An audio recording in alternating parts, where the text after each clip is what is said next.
요즘에 그 신천지가 많은 물의를 일으키고 있습니다. 당진에도 세 군데나 신천지의 집회 장소가 이번 기회에 명확하게 드러나게 됐습니다. 근데 문제는 우리가 신앙생활을 하는데 이 신천지보다도 더 해악을 끼치는 것이 있어요. 신천지보다도 더 무서운 게 있어요. 그게 다름 아닌 원불교입니다. 원불교 아시죠? 원망과 불평을 일삼는 교인.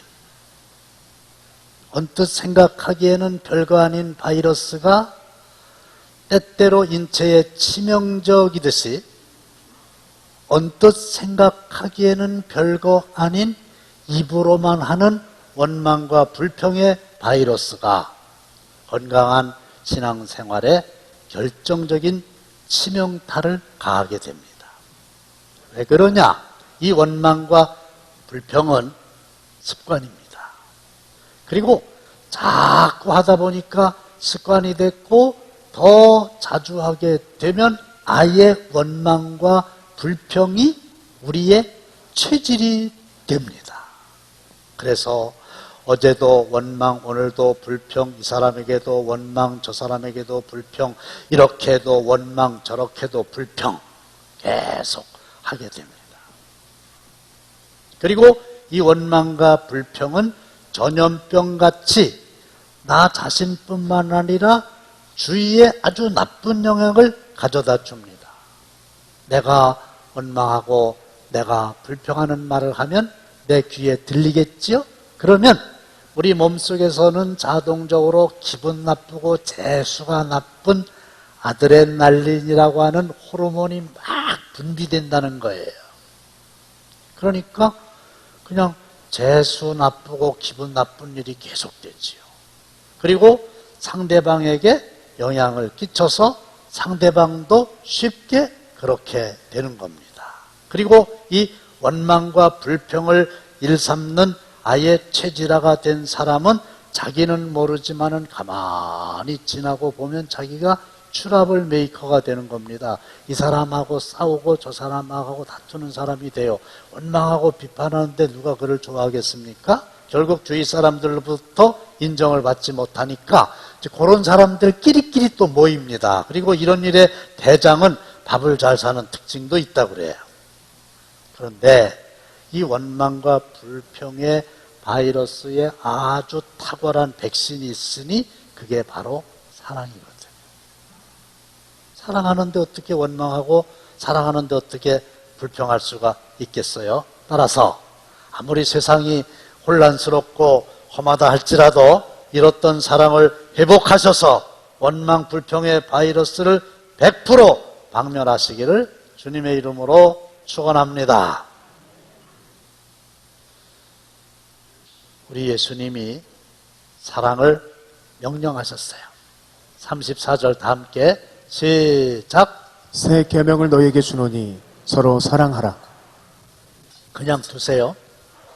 여러분 계명을 잘 아시죠? 계명 그러면 십계명이잖아요. 하라는 것도 있고 하지 말라는 것도 있어요. 아주 무서운 계명이 뭐예요? 살인하지 말라, 간음하지 말라, 도적질하지 말라. 근데 살인했다. 근데 간음했다.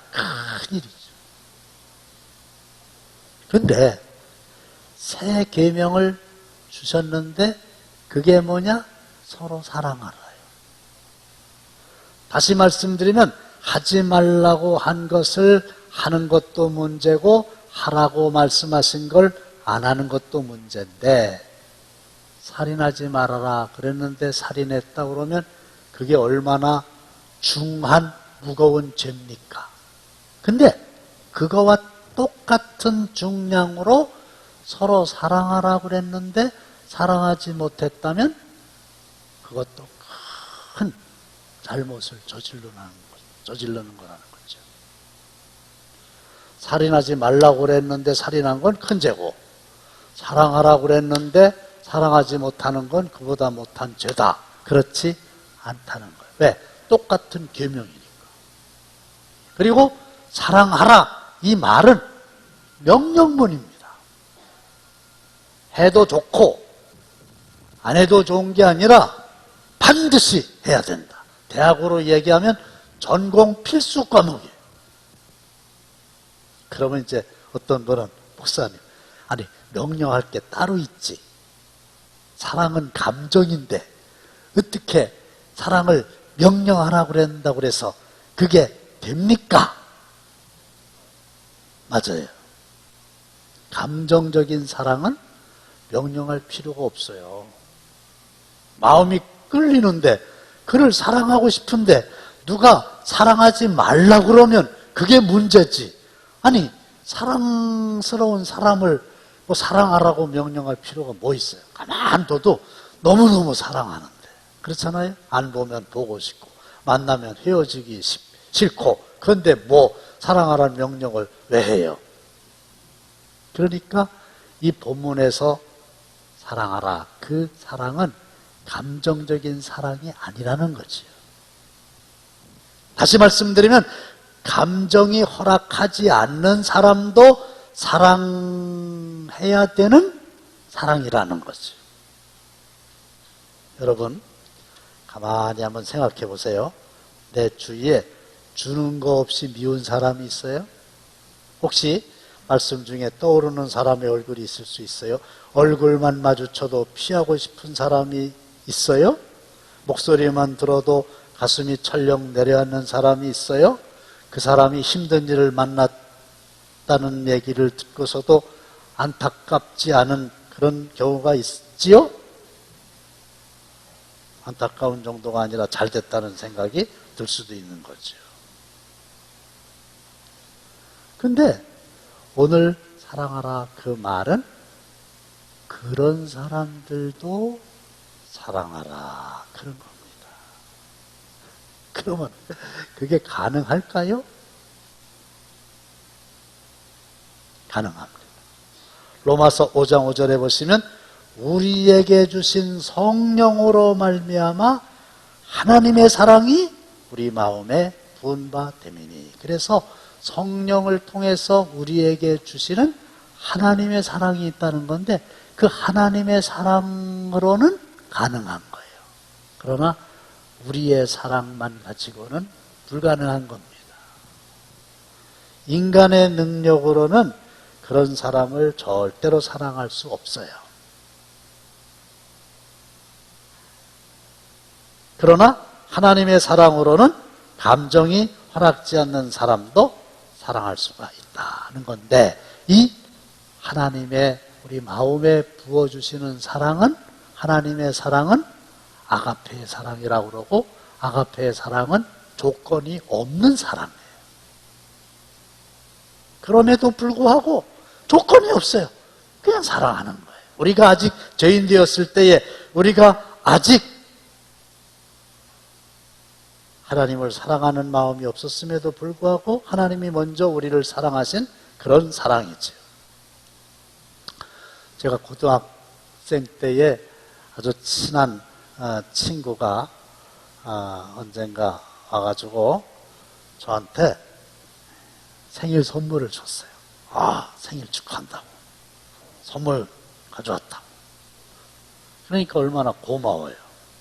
거기까지는 참 좋았는데 이 녀석이 이러는 거예요. 그런데 내 생일은 3월 17일이다? 내가 물어보지도 않았는데. 지금도 잊혀지지 않는 거는 그게 뭐예요? 내 생일날 내가 선물 줬다? 그러니까 너도 3월 17일날 선물 가져와야지. 만일에 내가 3월 17일날 선물 안 갖고 오면 그 다음부터 나도 너 선물 안 준다? 이거예요. 조건이 확실하게 붙어 있는 거예요. 하나님의 사랑이 아니라는 겁니다. 그건 뭐냐? 그거는 정확하게 엄격하게 말하면 거래입니다. 물건을 사고 파는 거예요. 거래는 당사자 중에 한 사람이라도 조건이 안 맞는다고 생각해서 파기하면 거래는 이루어지지 않아요. 그러니까 조건이 있는 사랑은 포장지만 사랑이지 내용물은 거래라는 거지. 하나님의 사랑은 그게 아니죠. 우리에게 주시겠다고 약속하셨고 우리에게 주기를 원하시고 우리가 사랑하기 원하는 사랑은 하나님의 사랑, 아가페의 사랑인데 아가페 사랑을 무엇으로 설명할 수 있을까요?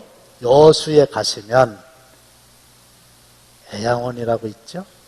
저는 몇 번 갔었는데 여러분들도 진짜 이 세상을 떠나기 전에 안 가보신 분이 계시면 거기는 꼭 좀 한번 가보셔야 되겠어요. 1948년 여순 반란 사건이 일어났어요. 여수 순천에서의 반란 사건이죠.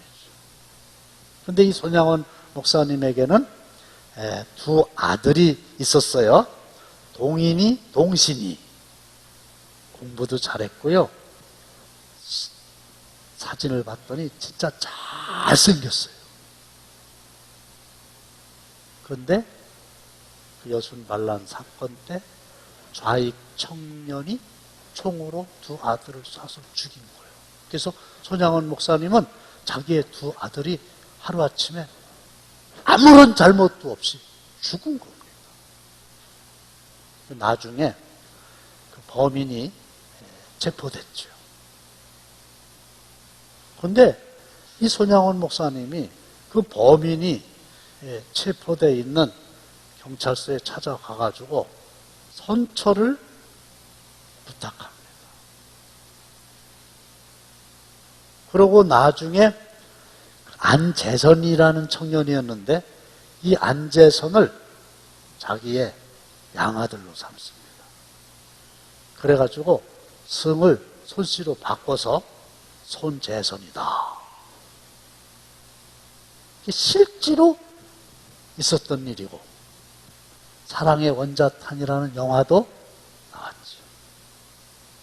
그 손재선이가 어느 날 가출을 했는데 비가 오는 밤에 그 자기 두 아들을 총으로 쏴 죽인 녀석을 아들이라고 들로 산으로 목 놓아 그 이름을 부르면서 찾아다니던 그 화면이 지금도 제 마음속에 남아있는 거거든요.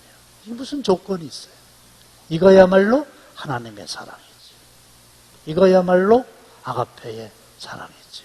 근데 우리 예수님은 저와 여러분들에게 새 계명을 주셨는데 성령으로 말미암아 너희 마음에 부어주신 그 하나님의 사랑으로 아가페의 사랑을 하라 명하시니 주여 내 힘으로는 그런 삶을 살 수 없지만 하나님이 하나님의 사랑을 부어주셔서 그리 사랑하며 살게 하옵소서.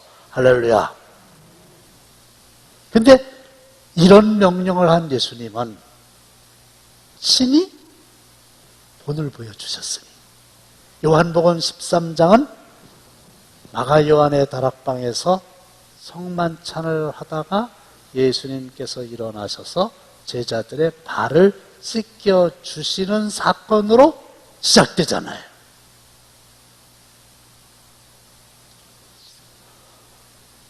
밥을 먹고 있다가 예수님이 일어서시는 거예요.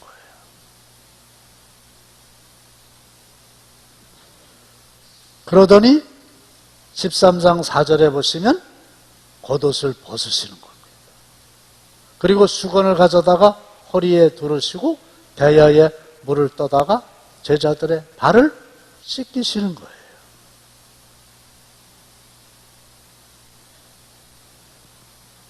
친히 행하시고 본을 보이신 거죠.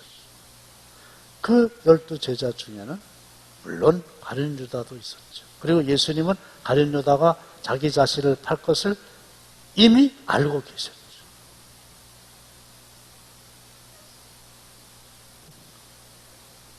물도 있고 배도 있고 수건도 있고 근데 발을 씻어줄 사람은 없었던 거예요. 그러니까 예수님이 일어나셔서 본을 보이신 거죠. 왜? 이 발을 씻기는 일은 종이나 하는 일이거든요. 노예들이나 하는 일이거든요. 근데 그 예수님의 제자 중에 노예가 어디 있어요? 종이 어디 있어요? 그러니까 한 사람도 안 하는 겁니다. 중동은 비가 오지 않잖아요. 그러니까 손과 발을 평상시에도 꼭 씻게 돼 있어요. 더더군다나 식사를 하기 전에 꼭 씻게 돼 있는데 아무도 안 하니까 예수님이 하신 거죠. 인자가 온 것은 섬김을 받으려 함이 아니라 도리어 섬기려 하고 자기 목숨을 많은 사람의 대속물로 주려 함이니라. 마땅히 하나님의 아들이시기 때문에 섬김을 받으셔야 되는데 섬김을 받으시려고 하는 게 아니고 섬기러 오셨다. 미국 서북 개척 시대에는 타고 다니는 마차에도 좌석이 있었다는 건데 1등석 타고 가던 마차에 바퀴가 빠졌다. 그래도 1등석 사람들은 가만히 앉아 있는 거예요. 왜? 비싼 돈을 주고 1등석을 샀으니까. 2등석은 뭐냐? 마차에 바퀴가 빠졌다. 그러면 내려야 돼요. 그러나 바퀴를 갈아 낄 때까지 그냥 구경만 하면 돼요. 돈을 제일 적게 낸 3등석의 사람들은 바퀴가 빠졌다. 당연히 내려야지요. 그리고 마부들과 함께 빠진 바퀴 갈아 끼우는 일을 같이 해야 돼요. 근데 우리 그리스도인들도 항상 대접받기만을 바라고 그게 당연한 줄로만 아는 1등석 신자. 1등 신자가 아니고 1등석 신자. 잘해봐라 구경만 하는 2등석 신자. 이름 없이 땀 흘려 일하는 3등석 신자가 있다는 거예요. 그래서 천국을 갈 때도 제일 많은 돈을 낸 1등석 신자가 맨 앞에, 2등석 중간에, 3등석 맨 뒤에 가는데 갑자기 주님이 뒤에 나타나셔가지고 뒤로 돌아 이렇게 하신다는 거죠. 맞아요. 생각, 말, 행동. 이게 원망과 불평에서 사랑으로 바뀌어지게 되시기를 주님의 이름으로 축원합니다. 사랑은 감정을 나타내는 명사가 아니라 행동을 나타내는 동사다. 참 대단한 말씀이죠. 제자들의 발을 씻겨주신 예수님의 그 모습 그대로 내가 먼저 사랑을 실천하는 사랑의 모델이 되기를 원하면 아멘 하시기 바랍니다. 마지막, 사랑이 뭐냐? 예수님의 제자들에게는 전매특허라는 거죠. 35절에서 확인해 보겠습니다. 시작. 너희가 서로 사랑하면 이로써 모든 사람이 너희가 내 제자인 줄 알리라. 우리가 서로 사랑하면 사람들이 사랑하는 걸 보면서 아하, 저 사람들 서로 사랑하는 거 보니까 예수님의 제자구나 이렇게 인정해 준다는 겁니다. 나는 양심껏 산다. 아, 소크라테스의 제자구나. 나는 율법을 철저하게 지킨다. 아, 바리새인들의 제자구나. 개혀? 오, 충청도 사람이구나. 서로 사랑한다. 아, 예수님의 제자구나. 그래서 주님의 제자된 증거가 뭐냐? 저 유명한 복음주의 기독교의 별 프란시스 쉐퍼 박사가 이런 말을 했다는 거 아니에요? 사랑이야말로 그리스도의 제자가 된 유일한 표지이다. 그래서 너희들이 성경을 갖고 다니면 내 제자인 줄 알리라. 아닙니다. 너희가 찬양을 잘하면 내 제자인 줄 알리라. 아닙니다. 너희가 기도를 많이 하면 내 제자인 줄 알리라. 아닙니다. 너희가 서로 사랑을 하면, 그것도 조건이 없는 아가페의 사랑을 하면 아, 예수님의 제자구나 이렇게 될 거라는 거예요. 그런데 문제는 서로 사랑하라는 거예요. 근데 왜 이 서로 사랑하라고 서로라는 말을 의도적으로 하셨을까? 이게 이제 하나님이 나에게 주신 사랑이에요. 사랑은 이제 내가 상대방에게 해야 되는 거 아닙니까? 그래서 받으세요. 사랑합니다.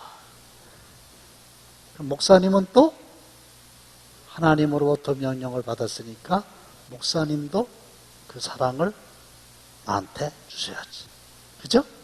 서로. 그러니까 하나님의 말씀을 나한테 적용하는 거예요. 나는 나한테, 너는 너한테. 근데 어떤 사람은 이런 사람이 있어요. 예를 들게요. 사랑을 주세요. 주님이 주라고 그랬잖아요. 빨리 줘요. 좀 안 주려고 그래도 줘야지 되는데 자기가 사랑할 생각은 안 하고 상대방 보고 하나님이 사랑하라 그랬으니까 나를 사랑하라고, 구제하라 그랬으니까 구제하라고. 나 진짜 그런 사람도 봤어요.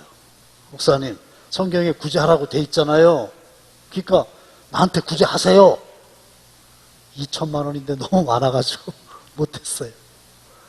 아니, 자기는 그 말씀을 안 받았나? 서로 사랑하는 거예요. 근데 어떻게 하는 게 사랑하는 걸까요? 에릭 프롬이라고 하는 사람이 사랑의 기술이라고 하는 책에서 첫째로 사랑은 관심을 가지는 거다 그랬어요. 사랑의 반대는 미움이 아니라 무관심이라는 거예요. 두 번째로 사랑은 상대방이 잘못했는데도 책임을 내가 지겠다고 나서는 거예요. 우리 한국의 어머님들은 자식이 잘못해가지고 감옥을 가면 내가 잘못했다고 그래요.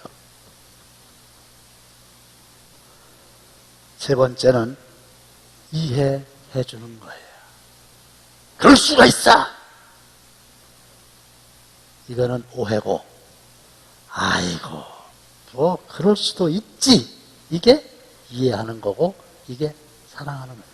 목사님, 세상에 그 사람이요, 많은 사람들이 있는 데서 내 욕을 했대요. 그럴 수 있어요?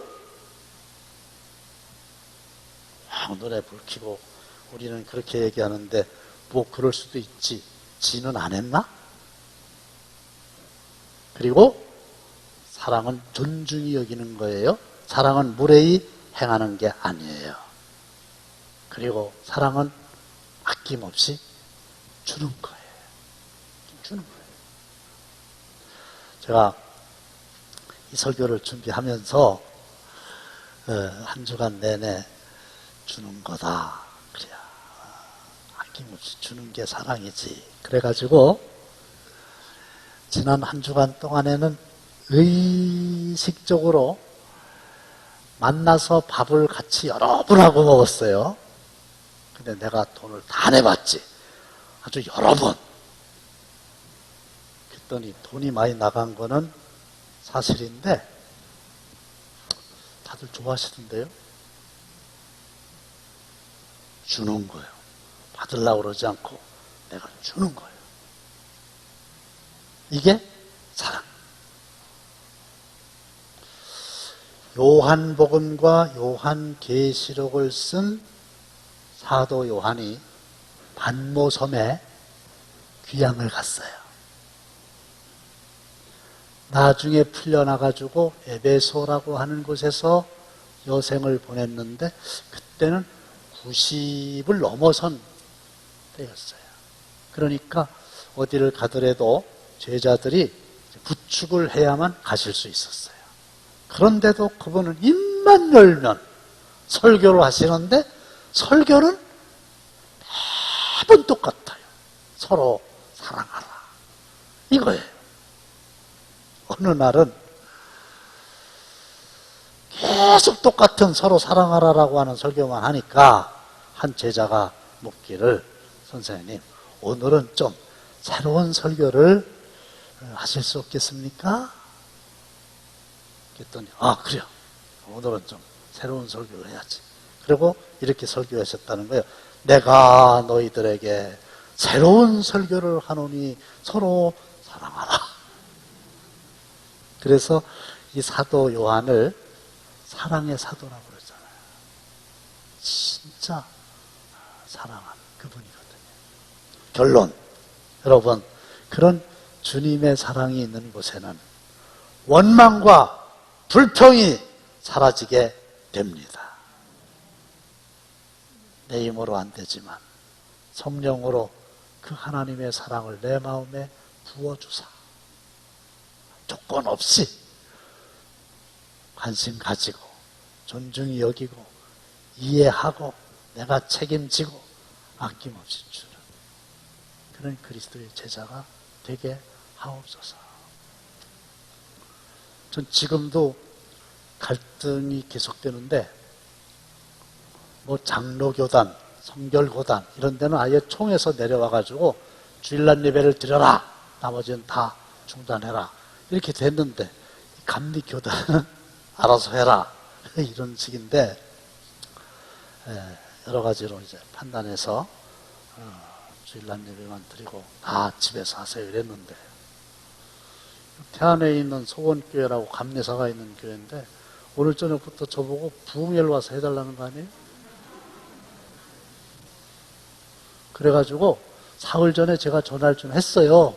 그래서 이게 가능하겠냐 그랬더니 그 담임 목사님이 그래도 한대. 어제는 이제 너무 마음이 좀 불편해가지고 그 담임 목사님의 아저씨 되는 목사님이 있어요. 거기다 이제 전화해가지고 한번 이렇게 좀 떠보라고 그래갖고 이제 유도를 하는 거예요. 제가 아니고 제 부탁을 받은 목사님이. 근데 어김없이 합니다. 그래서 가기는 가야 되는데 뭐 내 생각대로 하고 안 하고 할 수 없잖아요. 한다 그러니까 이제 할 거예요. 내가 아닌 남의 필요를 채워주고 나를 위한 삶이 아니라 모든 사람을 위한 주님의 사랑, 그런 사랑을 갖고 사는 사랑의 사람들이 다 되시기를 주님의 이름으로 축원합니다.